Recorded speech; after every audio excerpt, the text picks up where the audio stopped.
love, justice, respect, equality, kindness, compassion, equal in dignity, and rights. Hello and welcome to Equal in Dignity and Rights by the Wasmuth Center for Human Rights, home of the Idaho Anne Frank Human Rights Memorial. Today, you'll be introduced to a person of influence whose words are also etched into the stone of the Idaho Anne Frank Human Rights Memorial. At the end of this video, we'll prompt you with a few questions that will get you started in today's virtual journal entry. Remember, there is no right or wrong answer to what you write. You are human, equal in dignity and rights.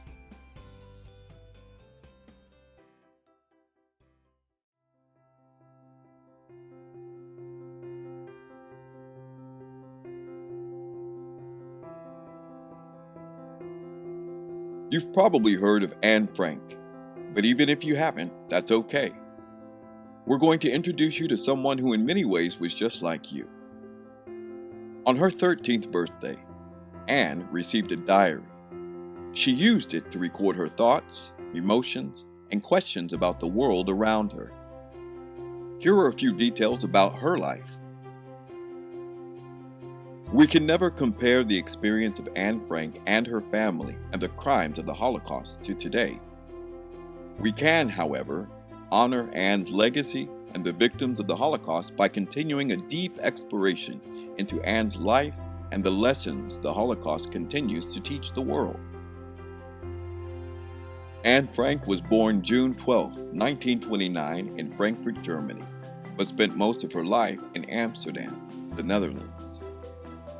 She was born at a time in Germany in which a state-sanctioned genocide led to some of the worst atrocities of the 20th century.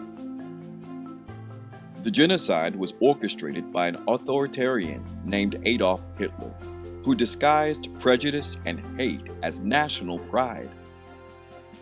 Hitler's form of disguised hate was adopted by members of the German population over decades at the beginning of the 1900s. It eventually led to the creation of the Nazi Party, who insisted that the German problems were being caused by the Jewish people. The ideology eventually spread to include other groups, such as Polish people, the disabled, homosexuals, quote-unquote social deviants, and other ethnic minorities living in Germany at the time, like the Gypsies. Over time, through the stages of the spiral of injustice, language, avoidance, discrimination, violence, and elimination, the culture of German citizens was transformed from general anger towards their fellow Jewish citizens into committing the horrible crimes of the Holocaust, the mass murder of more than 6 million Jewish people throughout Europe. Unfortunately, Anne Frank and most of her family were also eventual victims of the human rights crimes of the Holocaust and World War II. However, before Anne Frank left this world, she kept a diary in which she journaled the details of her life while living in hiding with her family. Anne started writing in her diary on June 12, 1942, at the age of 13. That summer, in Amsterdam, she and her family went into hiding in the secret annex, a hidden space connected to her father's spice company building. Anne, her 15-year-old sister Margot, her mother Edith, and her father, Otto Frank, lived quietly in the annex for 2 years without leaving. They were joined by a second family, the Van Pels, Herman, August, and their 16-year-old son, Peter, as well as a dentist family friend, Fritz Pfeffer. During the 2 years in which the families were hidden, Anne wrote in her diary about all the things any teenager would think to write about: friends, family, love interest, feelings about society, and school subjects she enjoyed. In August of 1944, the families were discovered by the German police of the Amsterdam German occupation. They were arrested, separated, and sent off to various forced labor concentration camps. After a number of months in concentration at the Auschwitz death camp in Poland, Anne and her sister Margot were transferred to Bergen-Belsen concentration camp, where they perished of starvation and a typhus epidemic in March of 1945.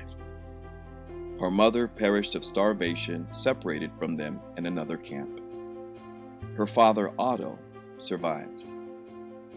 Otto Frank published Anne's diary so that her voice would serve as a voice of hope when people are faced with immense hardship.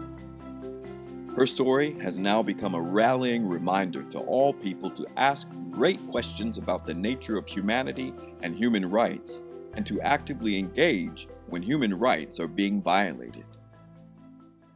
How lovely to think that no one need wait a single moment.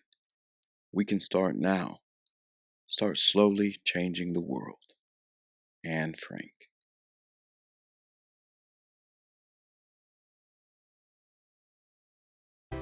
Now it's your turn. No need to wait a single moment. Through the Schoology portal, we've left a space for you to record your thoughts. You may want to pause the video after each question to give yourself some time to write. There are a total of 3 questions. Here are the questions to help get you started. What are the human rights issues you feel impacting your life today? If you could do anything to change the world regarding those human rights issues, what would you do? Why? If you could speak to Anne Frank today, what would you share with her about your life? What would you share with her about how learning details of her life has impacted you? Take your time. Remember, this is your journal, your diary. You can be honest with your thoughts. Just like Anne Frank teaches us, never forget how we can positively change the world when we are all equal in dignity and rights.